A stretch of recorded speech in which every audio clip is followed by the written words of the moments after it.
Why is it that most people don't pursue their dreams or don't do better than what they're doing if they're capable of doing it? I think that many of us don't go the next step because we don't know what to do yet.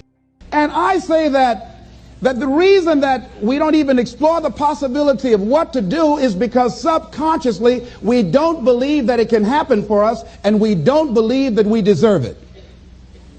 How much time do you spend working on you?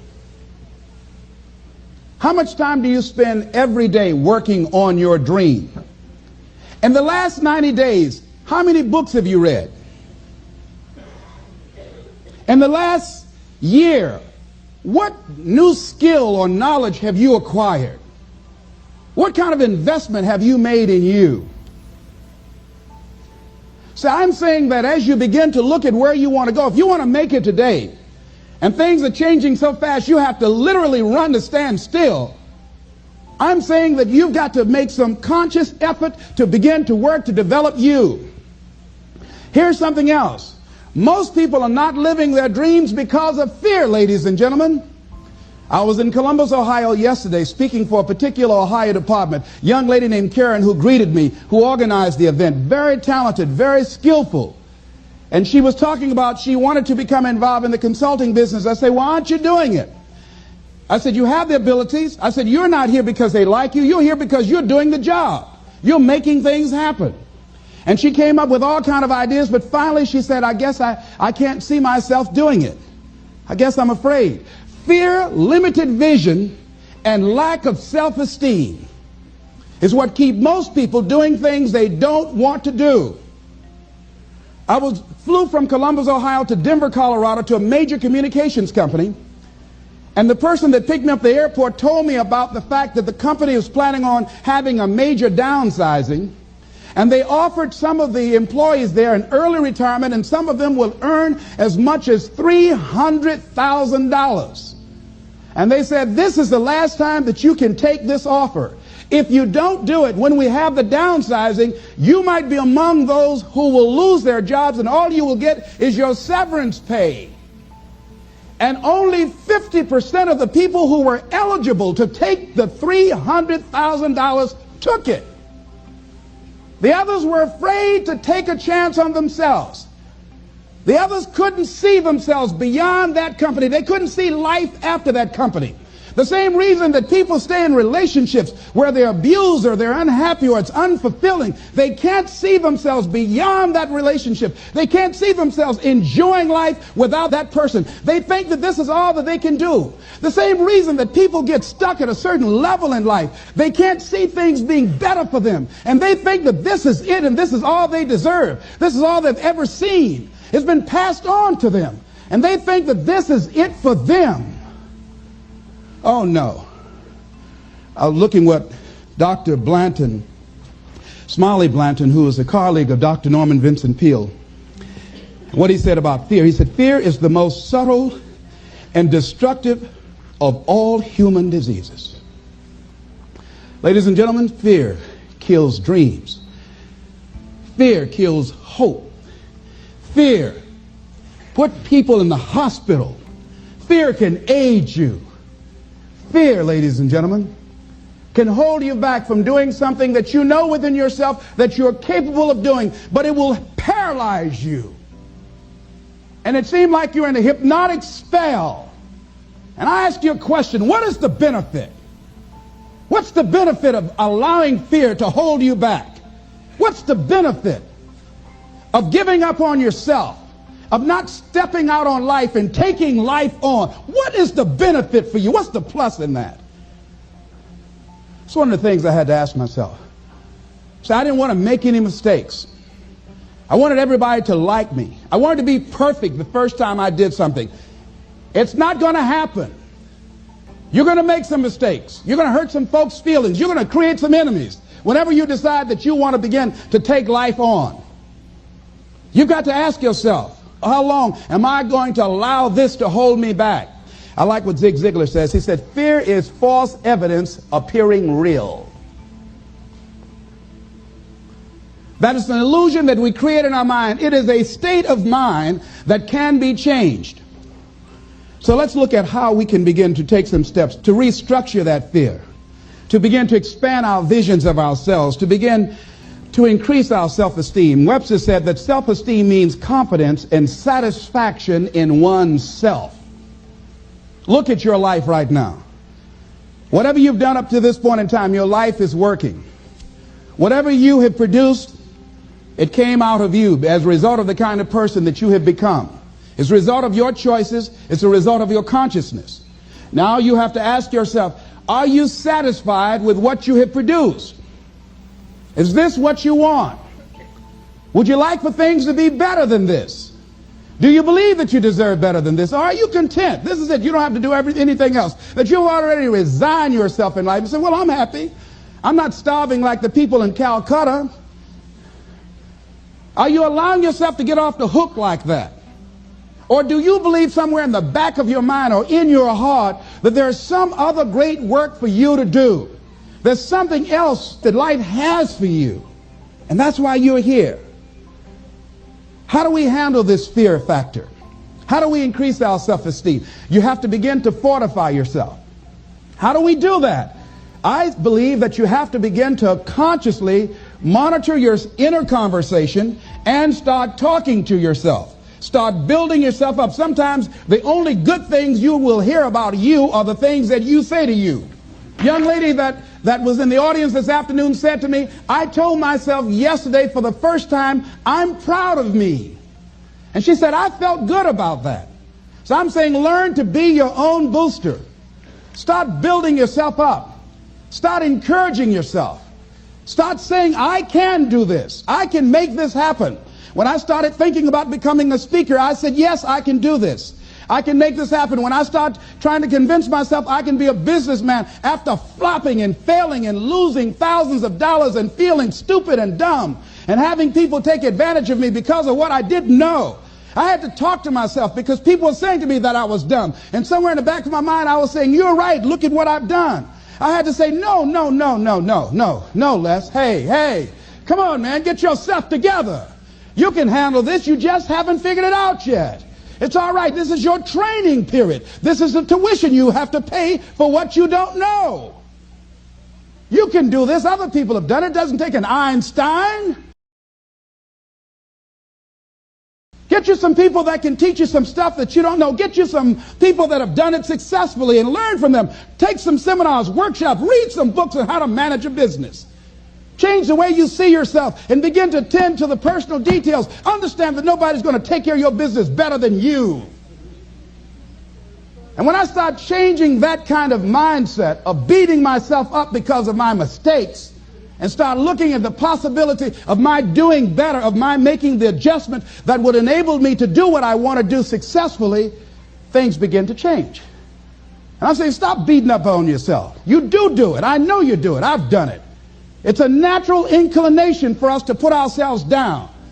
See, we are born negative, I think, in a negative consciousness because we live in a negative world. See, you don't have to teach children to lie. They'll lie automatically. Did you wet in your pants? No, I did not. Well, what is that? I don't know. You don't have to encourage kids to misbehave. They will do it by themselves. You don't have to encourage them to do the wrong thing. They will do it automatically. You have to correct their behavior. So I'm saying that we have to work through the challenges of life in learning how to begin to work to fortify ourselves. Begin to guard your mind against negative programming, like turn off the television. Don't watch the news. Don't watch it. I think that more people have a sense of hopelessness and anxiety about life. If you look at the news, you cannot feel good looking at the news. You'll be scared to death. You're scared to go to sleep. I mean, it turns your power down. You've got to be conscious of that. Don't pick up the newspaper and read it. No. Just try this. Just experiment with yourself. Now, if your job depends upon you knowing certain things, let somebody tell you just about those things. But start filtering the stuff you allow to come in your mind. You know that song you used to have? Say, don't let nobody bring you no bad news. I tell my staff, look here, don't tell me any bad news while I'm on the road. Let me handle it tomorrow. I don't like anybody to tell me any bad news at night before I go to sleep. I can't do anything about it anyhow. Why let me go to sleep with that on my consciousness? No. No, and my staff, they know that. Say, let it wait till tomorrow. And I have a period of time. Tell me bad news between 10 o'clock and 12 noon. After I prayed and meditated and read my books, I'm fortified, I'm ready to handle it. I deal with them, and I'm out of there, and I'm going on to something else. So you've got to guard the kinds of things that you put in your mind. See, if you don't program your mind will be programmed, because human beings are goal-oriented.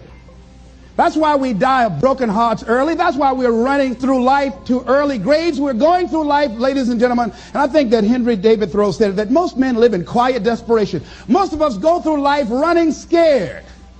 Larry DeAndre, who I think is going to be one of the greatest motivational speakers around today, told me a true story of a friend of his, that every day when he came home from school, when he would get to a certain block in his neighborhood, there was a neighborhood dog that would chase him. And that dog would start after him barking. Boy, he would run, just running from that dog every day. Finally, he just got tired of that dog chasing him every day. He said, this dog come around here today, I'm going to take a brick or something and bust him in the head. So he was walking home that day, minding his own business. Sure enough, same area, there was that dog there. And the dog started barking, he started running, he saw a brick, and he stopped and picked up the brick and turned around. And the dog got close to him, he realized the dog didn't have any teeth. He said he put the brick down and said, get on out my way. And ladies and gentlemen, all our lives, many of us go through life running from things that ain't got no teeth to do us any harm. Haven't you been afraid to do something, and then after you did it, you say, whoa, if I'd known it was this easy, I would have done it before. Haven't you ever had that experience? Raise your hand. Absolutely. So we created this in our minds, false evidence appearing real. We made it real in our minds. That's why Churchill said there's nothing to fear but fear itself. That's the destructive monster. So turn off things that can contribute to your fear. Turn a deaf ear to people that all they can do is talk about how negative things are, because they have bought into the consciousness of the world. Start attending workshops, seminars, listening to tapes on a daily basis to begin to recondition your mind, to retrain your thinking. Faith comes by what? Hearing and hearing and hearing. Listen to things that can empower you, that can enable you to create a new reality for yourself, in a new life for yourself. You might appear to be strange around most people. You know, most people think you're strange if you're happy today. People say, how you doing? I said, better than good. Whoa, what's wrong with him? Just go around smiling and watch people. Look at this. Is this a weird guy over here? Because most people don't smile. Watch them. Look at their faces in the morning. Here we go, another Monday morning. How you doing? Haven't had my coffee yet. Don't ask me. See, these people have not found their purpose in life. That's why they're grumpy. That's why they're miserable. That's why they're so negative. They're hurting and they want to hurt other people. So start practicing using programs for your mind. Seminars, books, workshops. Keep a journal. Record your thoughts. What's happening with you? Every day when you get up, have a journal near you. I use a Jack Boland journal so that I can write down my ideas. I keep it by my bed so I can write down my thoughts. See, ladies and gentlemen, we get 3 to 4 thoughts a year that if we would act on those thoughts, they could change our life. Don't say, well, I'll remember that. No, write that thought down. I got a thought today I wrote down. A friend of mine is in the hospital. His morale is low. They're talking about amputating his foot. He's got to feel very bad. So I said, you know, not only am I going to see him, but I can't be there with him all the time. I said, I'm going to create a tape for him that he can listen to that will heighten his level of morale. We told him the other night, don't go to surgery. You are depressed. Your energy level is down. No, tell him not now. Don't do it now. In fact, most doctors who have any sense of awareness don't perform surgery on patients that are in a state of fear, that don't think they will make it. They wait till they're in a different state of mind. So I said, what about making tapes for people that are facing physical challenges? I said, that's a good idea. See, there are ideas that can come to you out of things that appear to be negative. I have a friend out of Chicago, just met him. He's 23 years old. And this guy he went financially bankrupt. 2 years ago, ruined his credit. Guess what he decided to do? He found a blessing in it. He wanted to restore his credit. It was very challenging, very difficult. And he realized that a lot of other people during these particular times have ruined their credit. So now he started a credit repair business. Last year he earned over $100,000 helping people to restore their credit. I met a young lady who attends this church, that she was at her father's funeral and she was putting flowers on her father's grave, and she looked around and saw the other grave sites. They did not look well groomed and they were not attended to on a regular basis. She started a grave site maintenance business. Out of that tragedy, something positive has come out of it. And now she's earning more money doing that than on her present job. What idea are you sitting on? Write your ideas down. And then, once you get that idea, take the leap. Hello? Take the leap. See, a lot of people get the ideas and just walk around with them. Have you ever had an idea and all of a sudden you looked around and somebody had that idea and gone with it? Take the leap. See, it's out here in the universe. If you don't take the plunge, I guarantee you, somebody else will. Take the plunge. Go into action. And ladies and gentlemen, you will be surprised at how things will come together. You'll be surprised. Now, you're going to have some difficult challenges. I can tell you that now. Be aware of that. Things are not going to work out exactly right. For a time they will, sometimes. And that's when life is just playing a game with you. I want you to feel good and relax. And then after a while, say, okay, the honeymoon's over now. And then life will come over there and slap you side the head. Say, what you doing out here?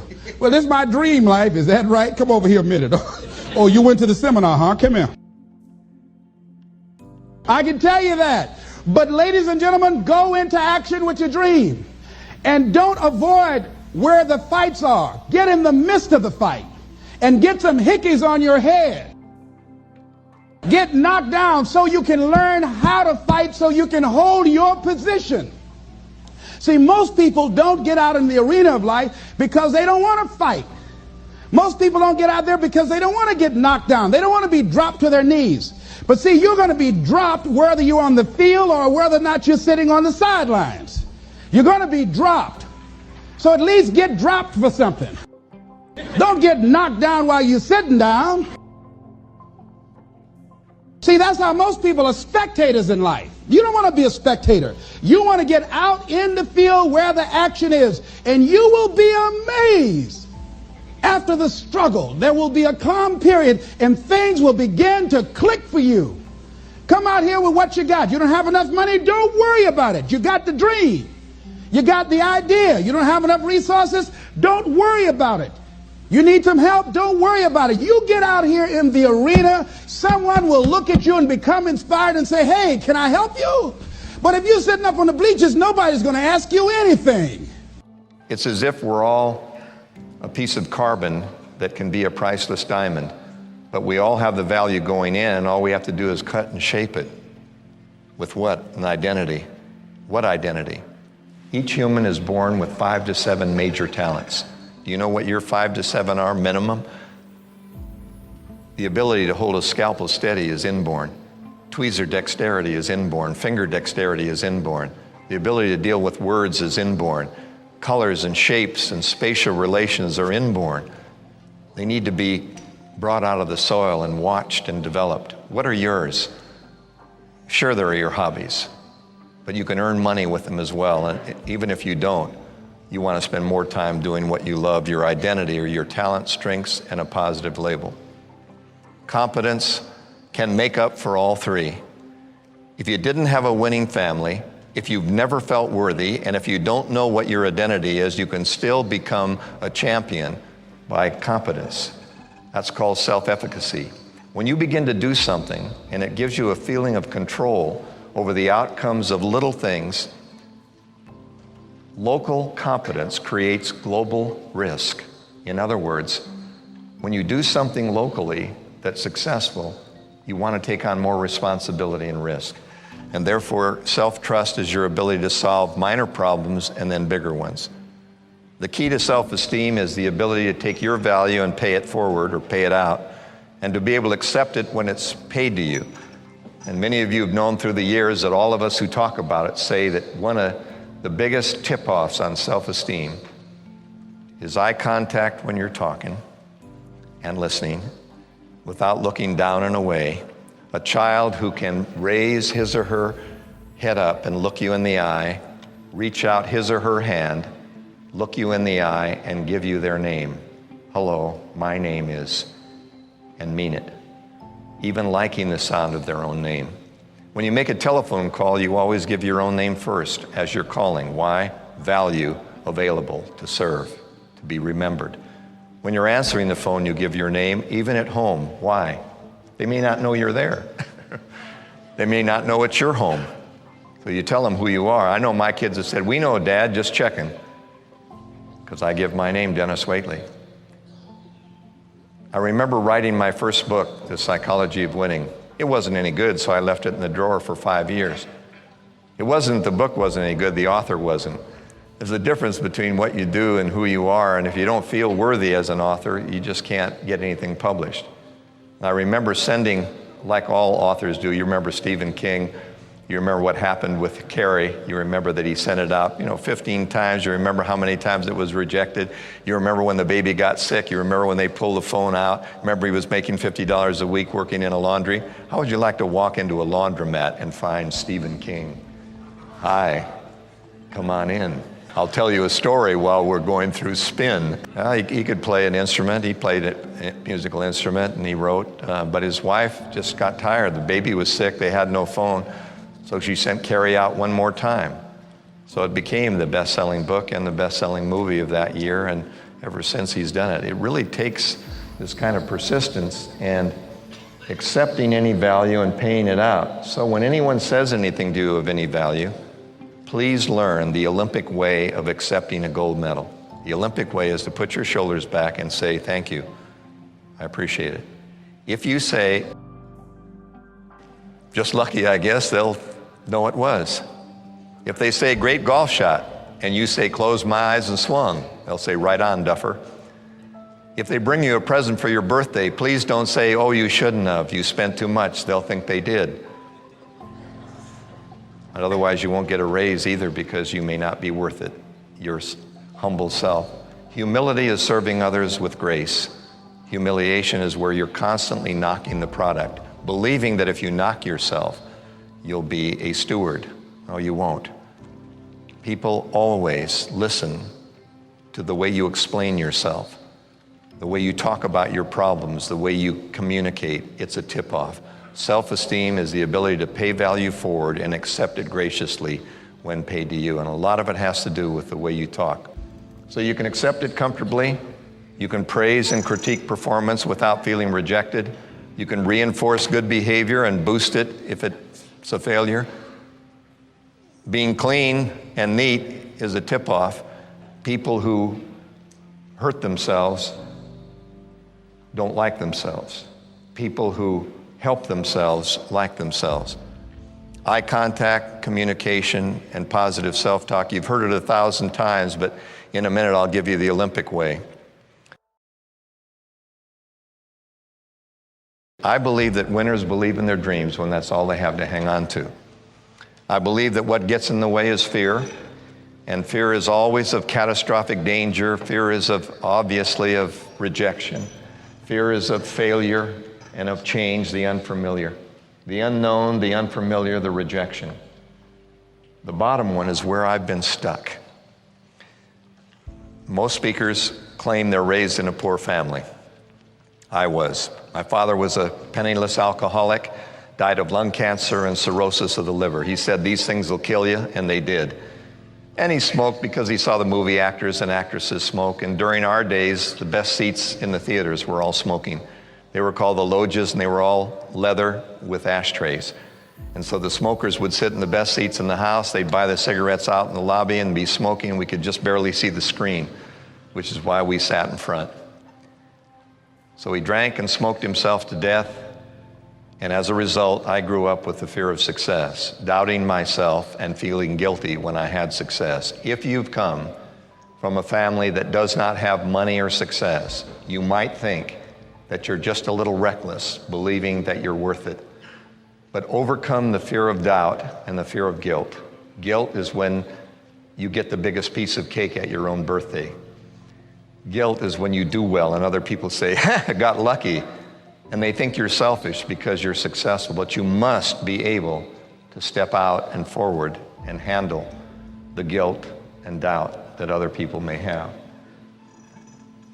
False evidence appearing real, all the speakers use that. Ignorance, what will happen? Prejudice, I can't forget what happened. And premonition, it will happen again. The mind is incredible. It'll happen again, I know it. I can't forget what happened. I'm not going to get married again because of that experience. And what will happen in the future? I've just written a book, Safari to the Soul, How to Overcome Fear in the Savage Paradise Called Life. I think life is a savage paradise. I think it's a paradise to people who know how to work with it, and it's a savage place for those who don't. And the most important thing to understand is that life is a jungle, and a jungle is neutral. Life is a backdrop, and you and I are the players. The question is, do you want to be an unfamiliar tourist in the jungle, or do you want to be a guide? If you're a guide, you understand. You understand that there's breadfruit, bananas, mangoes, papayas, and clean water and places to hide. If you're a tourist, there are black mambas, yellow mambas, scorpions, lions, tigers, and there's malaria and yellow fever. There's all the dangers if you're inexperienced. If you're experienced, you see the potential. If you're inexperienced, you see the danger. Knowledge, training, skills, and experience overcome fear. You get role models, coaches, and mentors. They help you learn the correct swing. And then you gain courage and confidence with knowledge and training. The best way to overcome fear is knowledge and action, and that's why you're here. You're here to eliminate the fear of the unknown, the fear of rejection, the fear of change, and the fear of success. Self-esteem, I'd like to give it to every child in the world, a deep down inside the skin feeling of your own worth, regardless of your age, your looks, your ethnicity, your gender, or your background. Given my parents and my background, I'm glad I'm me. I'd rather be me living at this time than any other time in history. I'm not the best looking in the group, I look my best in a group. Self-esteem is believing that you have enough potential to become a world-class person. And all you need to do is find somebody else who believes enough in you to help coach you through it and mentor you through it. Regardless of current performance, that's the problem, isn't it? But I'm not earning, I haven't done anything. How can I feel good if I haven't done it yet? Well, that's just it. It's potential, not performance. And you'll understand. If there were 4 legs to the chair, or 4 cornerstones, the 4 legs would certainly become affiliation and belonging. A gang is when you belong even if it's wrong, but it gives you power. If you don't belong at home, you belong to a gang. Everyone wants to belong to a winning team. One of the reasons that motherly love is the greatest, it's the affiliation between mother and child that creates the optimism of self-esteem. The father is very important because without a father, you tend to want to associate with the outside gang and break away. So belonging is a winning family or team. We all want an esprit de corps. We all want to hang around winners. Worthiness is very difficult to get, especially today, because we see athletes and celebrities who do these incredible things and we don't think we measure up. If you have children still, make sure you go into their room just before they go to sleep and create a straitjacket out of their sheets and blankets. Fold them over so they can't move. And they're lying there on their pillow and they can't move their head away from you. All animals out, cell phone off, computer shut down, video games not there, and you've got them. Hi, I've been watching you and you're about the most special human being I've ever met. I'm so glad to be your parent. I love you so much unconditionally. There's no conditions on my love. I love you so much. And having a feeling of worthiness, regardless of what you're doing, is the underpinning of unconditional love and built-in value. The most important opinion you'll ever have is the one you have of yourself. No one looks at a photo of you with such scrutiny. Just look at your own wedding pictures or look at any picture that's been taken of you and you'll look at yourself and say, ooh, don't you have another one? We tend to be so critical of ourselves. Every blemish instead of blessing is what we count. The word TIP is an acronym. Every speaker, you'll hear Brian's acronyms. Jim Rohn has acronyms. We're walking acronyms. Fear, false evidence appearing real. Luck, laboring under correct knowledge. LUCK. POSH, port out, starboard home, cruise ship. POSH accommodations, port side out, starboard home. The word TIP, to ensure performance. That's what it means. Wait a minute. If TIP is to ensure performance, why do I give it after the meal? Too late. Too late then. You're reinforcing something that we're giving 15 to 17%, even if it wasn't good service, they expect the tip. Two kinds of tips. Reinforce good behavior, tremendous feeling of recognition. But the best tips are given before anyone does anything because it raises the level of expectation in your children, your associates, and in you.